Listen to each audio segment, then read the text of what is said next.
Hello everyone, welcome to Gurukul agri. Haryana agriculture development officer की जो vacancies आई हैं उसके बारे में बात करेंगे और उसको कैसे क्रैक किया जा सकता है उसके बारे में बात करेंगे। पहली बात तो हरियाणा में जो ये एडीओ का एग्ज़ाम हो रहा है, ये एक डिकेड के बाद ही जो है ये एडीओ की पोस्ट्स आई है और ये एडीओ का एग्ज़ाम है, ये फर्स्ट टाइम हरियाणा में हो रहा है। तो हरियाणा के जितने भी एग्रीकल्चर के स्टूडेंट हैं, मेरे ख्याल से वो सबसे ज़्यादा इसका वेट कर रहे थे। बल्क में आई है वैकेंसी, 700 नंबर है, ये मेरे ख्याल से अभी तक सबको पता लग गया होगा, ठीक है। और ये जो वैकेंसीज है, ये 100 जो इसमें से पोस्ट है, 100 पोस्ट है वो सॉइल डिपार्टमेंट में है और 600 जो पोस्ट है वो एडमिन कैडर में है, ठीक है। तो इसमें अभी बात करेंगे आपको क्या क्या चीज़ों का ध्यान रखना है। जो हरियाणा एग्रीकल्चर डेवलपमेंट ऑफिसर है, ये जो अपॉर्चुनिटी है, ये सिर्फ हरियाणा के स्टूडेंट के लिए ही नहीं बल्कि ये पूरे थ्रू आउट द इंडिया के लिए है, क्योंकि हमारे पास जो है हम देख रहे हैं कि कर्नाटका से भी बच्चों के कॉल आ रहे हैं, ठीक है। तो ये उतनी ही वैकेंसीज है जितनी IBPS CFO में लगभग एक ऑन एन एवरेज आती है। और एडीओ बनना एक ऑलमोस्ट हर एक एग्रीकल्चर ग्रेजुएट का सपना होता है, ठीक है। सो एडीओ की one of the top most जो है कि उसमें से जो पोस्ट आती है, ठीक है, जिसे रिस्पेक्टेड और एक अच्छी सर्विस माना जाता है, work life balance and each and everything जिसमें अच्छा होता है। तो इसमें हम बात करेंगे हरियाणा जो एडीओ है, ठीक है, इसमें 700 है जो फॉर्म है वो भरने शुरू हो गए हैं, ठीक है। और इसका जो सिलेबस है अभी तक डिफाइन नहीं किया गया है, ठीक है। तो जैसे ही ये मतलब इन्होंने ये डिपार्टमेंट ने बोला है कि जैसे ही ये पूरी नंबर ऑफ कितनी एप्लीकेशंस आई हैं उसके बाद ये पूरा सिलेबस को डिफाइन करेंगे। पूरा का पूरा जो रिक्रूटमेंट प्रोसेस है वो हरियाणा पब्लिक सर्विस कमीशन के द्वारा हैंडल किया जा रहा है। तो यहाँ पे यह है कि सबसे पहले तो ये जो चांस है, ये एक ऐसा चांस है एक वो कैंडिडेट के लिए कि जो मतलब एक जॉब सिक्योर करना चाहता है, ठीक है। पहली बात कि वो कैंडिडेट जो मतलब कह दो कि हरियाणा के नहीं है लेकिन IBPS CFO वगैरह की प्रिपरेशन कर रहे हैं, ठीक है, तो उनकी इस लेवल की प्रिपरेशन होगी कि आधे जो है 50% अभी भी वो स्टैंड कर रहे होंगे, ठीक है। जो बिगिनर है वो 1 से 2 महीने में करने लग जाएगा। लेकिन जैसे कि अगर आप ये सोच रहे हो कि हमें जो है वो पढ़ने की ज़रूरत नहीं है, जब डेट आएगी तब शुरू करेंगे, तो तब टाइम थोड़ा कम हो जाता है और उस टाइम प्रेशर भी होता है और प्रेशर में याद नहीं होता, स्कीमिंग होती है, सिर्फ जल्दी से वो स्कीमिंग होती है और वो याद नहीं रहता है, कन्फ्यूज़न आने लग जाती है। और कुछ क्वेश्चन जो होते हैं वो जानबूझ के ही ऐसे होते हैं, थोड़े डीप होते हैं कि वो कन्फ्यूज़न में गलती कर जाते हो, तो वो 5 से 7 नंबर का मार्जिन रह जाता है एग्ज़ाम में। स्पेशली इस टाइप के एग्ज़ाम में मार्जिन कम ही होता है क्योंकि ऑलमोस्ट सभी बच्चे उस लेवल पे स्टैंड कर रहे होते हैं। सो आधा नंबर भी इसमें इंपॉर्टेंट है, ठीक है। सिलेक्शन और नॉन सिलेक्शन में आपका आधा नंबर 1 नंबर ही तय करता है, ठीक है। क्योंकि जो अगर यहाँ पे ओवरव्यू की बात करें, आप स्टार्ट कैसे करोगे अगर आपको स्टार्ट करना है तो सबसे पहले आप वेट मत करो, क्योंकि अगर नोटिफिकेशन जो आ गया है, ठीक है, तो इस साल में हो सकता है 3-4 महीने में ही मतलब फाइनल जो एग्ज़ाम में कंडक्ट करवा लें, ओके। सो ये जो ओवरव्यू में है, ओवरव्यू में ये है कि एक बाउंड्री बनाओ, एक ये तय करो कि मेरे को क्या पढ़ना है, ठीक है। कंसेप्ट बेस, जो कि कंसेप्ट बेस्ड टॉपिक हैं, ठीक है, कंसेप्ट बेस्ड टॉपिक हैं और कंसेप्ट बेस्ड जो सब्जेक्ट हैं, ठीक है, कंसेप्ट बेस्ड सब्जेक्ट के जो कंसेप्ट बेस्ड टॉपिक हैं उनको पहले एक्सप्लिसिटली क्लियर कर लो, क्योंकि इसमें से क्वेश्चन आएगा ही आएगा, एग्जामिनर को भी पता होता है। क्योंकि ज़्यादातर जो क्वेश्चन होते हैं, जैसे कोई भी एग्ज़ाम है उसमें से 50% आपको क्वेश्चन ईजी ही मिलेंगे जो कि एक बेसिक बुक से आपको ईजिली मिल जाएंगे, ठीक है। उसके बाद क्या होता है कि कुछ क्वेश्चन अगर तो वो डाटाबेस है तो वो बहुत ही ज़्यादा डीप में चला जाएगा, ठीक है।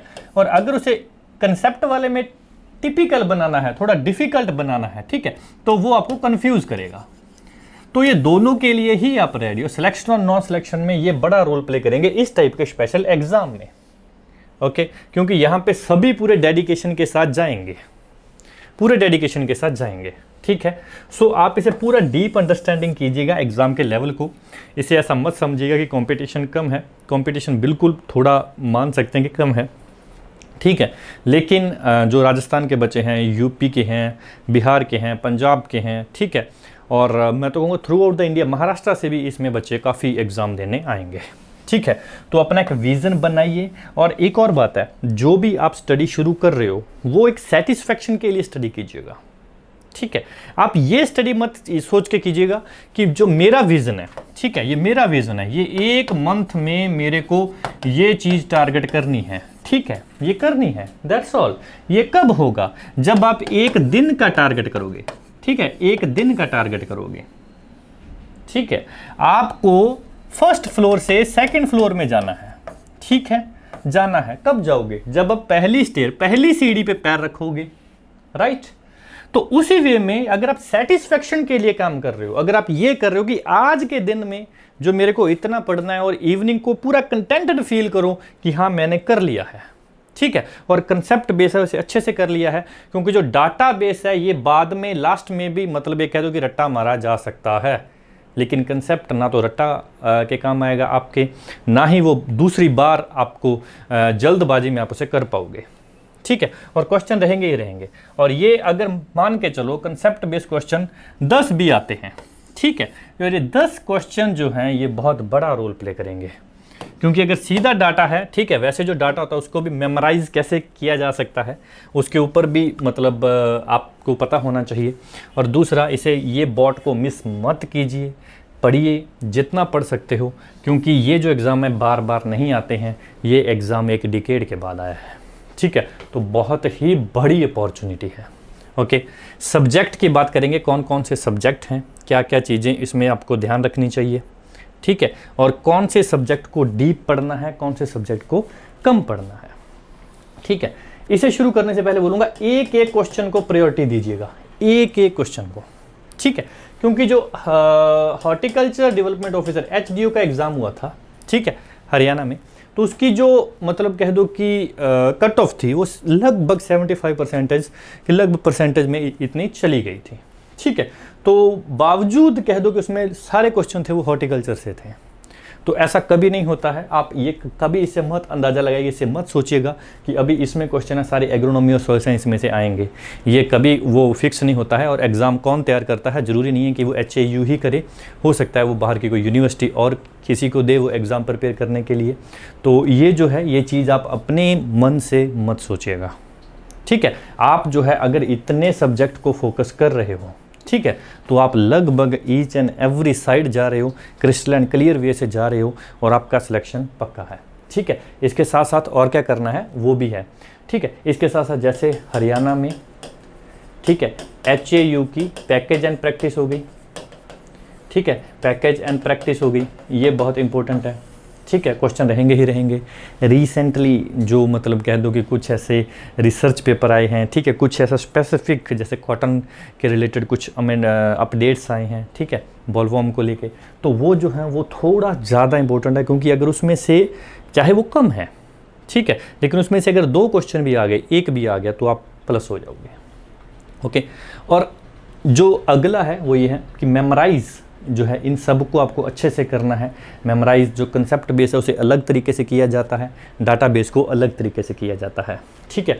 कंसेप्ट बेस टाइम कंज्यूमिंग होता है, थोड़ा अच्छे से टाइम दीजिए, जितना ज़्यादा टाइम दोगे रिवीजन में उतना टाइम कम लगेगा। जो डाटा बेस होता है उसे इमेजिनेशन बनाओ, कोरिलेशन बनाओ एक चीज़ का दूसरे से, ठीक है, तो एक चीज़ का दूसरे से। तो यहाँ पे जो सबसे पहले बात करते हैं एग्रोनॉमी की, बिल्कुल डीप में आपको पढ़ना है, पूरा डेप्थ में आपको स्टडी करना है, ठीक है, पूरा ये मतलब कह दो कि सबसे ज़्यादा रोल प्ले करेगा इसमें से, ठीक है। अब एग्रोनॉमी जो है इसमें से मान लीजिए जैसे मूंग है, ठीक है, तो इसकी भी वैरायटी इंपॉर्टेंट है, ठीक है, इसकी भी वैरायटी इंपॉर्टेंट है, ओके। सो मतलब पूरा डेप्थ में इसे स्टडी कीजिएगा। सॉइल साइंस इंपॉर्टेंट है, ये मेरे ख्याल से कोई छोड़ेगा नहीं, ये 2 सब्जेक्ट को तो कोई ना भी बोल लिया फिर भी इसे पूरे अच्छे से स्टडी करोगे, ये 2 को, ठीक है। एंटोमोलॉजी, पैथोलॉजी इंपॉर्टेंट है, क्वेश्चन आएंगे ही आएंगे। एक्सटेंशन के आपको चाहे क्वेश्चन कम मिले, चाहे इसे आप माइनर की कैटेगरी में लगा लो, लेकिन क्वेश्चन आपको मिलेगा, ओके। इकोनॉमिक्स भी आप माइनर की कैटेगरी में लगा लो चाहे, लेकिन क्वेश्चन मिलेगा, ओके। हॉर्टिकल्चर का सिर्फ बेसिक, ठीक है, कि सिर्फ बेसिक, क्योंकि हो सकता है आपको कुछ क्वेश्चन 3 से 4 क्वेश्चन बेसिक के मिल जाए। बेसिक में जैसे टर्मिनोलॉजी वगैरह हो गई, ठीक है, और जो इम्पोर्टेंट क्रॉप है, ठीक है, उनकी जो पैकेज एंड प्रैक्टिस जो है उनका इम्पोर्टेंट है, इम्पोर्टेंट क्रॉप का। सेम ASDS में, ठीक है, बेसिक, बिल्कुल बेसिक, इसका यानी कि पूरा डेप्थ में चले जाना है, बिल्कुल बेसिक, ठीक है। जैसे क्या है कि जैसे हरियाणा, चलो वो मिसलेनियस में आ जाएगा, ASDS का बेसिक जैसे ब्रीड्स वगैरह हैं, ठीक है, ये हो गई। और इसके साथ जितना भी इम्पोर्टेंट है इसका डिजीज़ वगैरह एक आदि कर सकते हो, ज़्यादा नहीं, ठीक है, तो ये इसका ये इंपॉर्टेंट है। सी टेक्नोलॉजी माइनर छोटा सब्जेक्ट है लेकिन इंपॉर्टेंट है, ठीक है, सारा इंपॉर्टेंट है। ब्रीडिंग का 1-2 क्वेश्चन इसमें इंपॉर्टेंट है, ठीक है, वैसे इसमें से इतना ज़्यादा चांसेस है नहीं है, लेकिन फिर भी 1-2 क्वेश्चन इंपॉर्टेंट है। ये जो ऊपर वाले 4 सब्जेक्ट हैं ये मेजर हैं, ठीक है, नीचे वाले सारे माइनर है। मिसलेनियस में आप किसे काउंट करोगे? मिसलेनियस में जैसे इंस्टीट्यूट्स हैं, ठीक है, हरियाणा में कौन कौन से इंस्टीट्यूट हैं, इंडिया के इंस्टीट्यूट भी पूछे जाएंगे इसमें, कि ज़रूरी नहीं है कि ये सिर्फ हरियाणा के आपको करके जाने हैं, ऐसा कुछ नहीं होता है, ठीक है, क्योंकि हो सकता है कि जो यूनिवर्सिटी एग्ज़ाम या कोई भी ऑर्गेनाइजेशन एग्ज़ाम बना रही है वो हरियाणा की हो ही ना हो, ठीक है। तो ये जो चीज़ है ये आप कभी एक तरफ वन डायरेक्शन मत सोचिएगा, अगर क्लियर करना है तो ईच एंड एवरी एस्पेक्ट को ध्यान में रखिएगा, ठीक है। सो यहाँ पे जो है मिसलेनियस में जो इंस्टीट्यूट वगैरह हो गए, जैसे बफेलो वाले की बात करें तो हिसार में है, ठीक है, तो उस टाइप पे इक्विंस वाला हो गया, सॉइल कंजर्वेशन वाला हो गया, ठीक है, वीट एंड बार्ले वाला हो गया। तो ये जो है ये सारा ये तो हरियाणा वाले हो गए, बाकी भी इंपॉर्टेंट है, ओके। बाकी आप ये कह दो कि अगर कोई जो वैराइटीज़ वगैरह HAU ने, ठीक है, वो वैरायटी ये तो पैकेज एंड प्रैक्टिस में वैसे आई जाएगी, कोई रिसेंटली कोई रिसर्च वगैरह हो, एक आधा क्वेश्चन, ज़्यादा नहीं उसमें से, ठीक है, आपका बन सकता है। बाकी मोस्ट ऑफ द ये आपका सिलेबस है। इसके अलावा जो बचा है वो ये है कि जैसे ही मतलब कह दो कि अनाउंसमेंट ये करेंगे एग्ज़ाम वगैरह की, उस टाइम पे हो सकता है कि इसके साथ वो हरियाणा का GK भी दे दें, ठीक है, aptitude, reasoning and something like that ये भी दे दें, लेकिन वो तब देखेंगे। अभी के लिए आपको ये सब चीज़ें तो आएंगी, ये जब उन्होंने अनाउंसमेंट की उस टाइम पे अगर आती है तो और भी अच्छा है, ठीक है, क्योंकि ये सब स्कोरिंग होता है, रीजनिंग और एप्टीट्यूड। इसी के साथ जो गुरुकुल एग्री का कोर्स है उसके बारे में मैं आपको बताऊँगा कि हरियाणा ADO के लिए स्पेशल डिज़ाइन किया गया है। इसमें ये होता है कि जैसे हरियाणा ADO का नोटिफिकेशन 24 तारीख को आया था, तो इसमें ये नहीं है कि जैसे तुरंत ही नोटिफिकेशन आया और उसका कोर्स लॉन्च, ये ऐसा नहीं है। इसमें ये होता है कि पहले 4-5 दिन अच्छे से उसकी पूरी स्टडी करो, अच्छे से उसे समझो कि क्या देना है स्टूडेंट्स को, क्या इंपॉर्टेंट है, पूरा डिस्कस हमने किया है। उसके बाद ये कोर्स को डिज़ाइन किया है और इसको पूरे के पूरे एक्सपर्टाइज जो हैं आप सभी को पढ़ाएंगे, ठीक है। जैसे मैं थोड़ा सा इंट्रोड्यूस करना चाहूँगा, जैसे अक्षय सर हैं, तो ये MSc pathology Haryana agriculture university Hisar मतलब से हैं। तो एंटोपैथोलॉजी का जो पोर्शन है वो आपका मास्टर लेवल का ईजिली क्लियर होगा, तो यहाँ से क्वेश्चन आपके जाने नहीं चाहिए। सॉइल साइंस इंपॉर्टेंट है, तो गौरव सर हैं, MSc हैं सॉइल साइंस में, प्लस नेट क्वालिफाइड हैं, क्लियर है, तो आपको ये अच्छे से पढ़ाएंगे। दिव्या मैम को आप सबका पता ही होगा, तो उनकी BSc है वो हॉर्टिकल्चर में ही है, ठीक है, चाहे बेसिक है लेकिन टर्मिनोलॉजी का जैसे प्रूनिंग वगैरह का, तो उसमें भी थोड़ा ऐसा चला जाता है कि कई मतलब कह दो कि कहीं पे जाके कन्फ्यूजिंग हो जाती है, ठीक है। ट्रेनिंग एंड प्रूनिंग में आंसर इस ओके, लेकिन प्रूनिंग के भी आगे टाइप हैं, ठीक है, तो वो थोड़ा हो जाता है। तो साक्षी मैम आपको एग्रोनॉमी पढ़ाएंगे और मिसलेनियस और जो मतलब जनरल एग्रीकल्चर जो मेरे लिए होंगे मैं भी आपको वहाँ पे पढ़ाऊँगा, ठीक है। और बाकी जो अगर हरियाणा GK या और कुछ भी आता है वो सब यहाँ पे इस कोर्स में रहेगा, ओके। यहाँ पे आपको कंप्लीट स्टडी जो मटेरियल है वो प्रोवाइड किया जाएगा, PDF की फॉर्म में प्रिंटेबल होंगे, आप प्रिंट कर सकते हो एज़ यू विश। वीडियोज़ रहेंगे आपके, जब तक एग्ज़ाम नहीं होगा तब तक इसकी वैलिडिटी रहेगी। आप वीडियो को मल्टीपल टाइम कहीं भी कितनी बार भी कहाँ भी देख सकते हो, ठीक है। लाइव क्लासेस रहेंगी डाउट्स के लिए, आपके कोई भी डाउट्स आते हैं तुरंत लाइव में पूछिए एज इट एज़, ठीक है। लाइव सभी के ही होंगे। अगर आपको कुछ, क्योंकि लाइव का एक बेनिफिट होता है कि आपके जो डाउट्स हैं वो आपके तुरंत वहीं पर क्लियर हो जाते हैं, ठीक है। और हमारे जितने भी एजुकेटर हैं वो अपने सब्जेक्ट में इतने मतलब कह दो कि क्वालिफाइड हैं, इतने एक्सपर्ट हैं कि वो तुरंत ही आपका वहीं पे ही क्लियर कर देंगे, ठीक है। तो वो दोबारा क्वेश्चन रेज होता ही नहीं है। और आगे जो है कंप्लीट इसमें सिलेबस है, आगे चल के कुछ भी मतलब चेंजेस आते हैं वो इसमें साथ इंक्लूडेड रहेंगे। मॉक टेस्ट जो है वो आपके लिए इंपॉर्टेंट रहेंगे, क्योंकि चाहे मतलब स्टेट लेवल का एग्ज़ाम है लेकिन कहीं ना कहीं कुछ क्वेश्चन आपको स्कोरिंग करने में मॉक टेस्ट वगैरह प्रैक्टिस और ये कोर्स बहुत हेल्प करेगा, ओके। सो कंप्लीट गाइडेंस हमारी इसके आपके साथ रहेगी। इसके साथ थैंक यू सो मच। आपकी कोई भी कंसर्न हो आप गुरुकुल एग्री पे विजिट कर सकते हो। Thank you so much.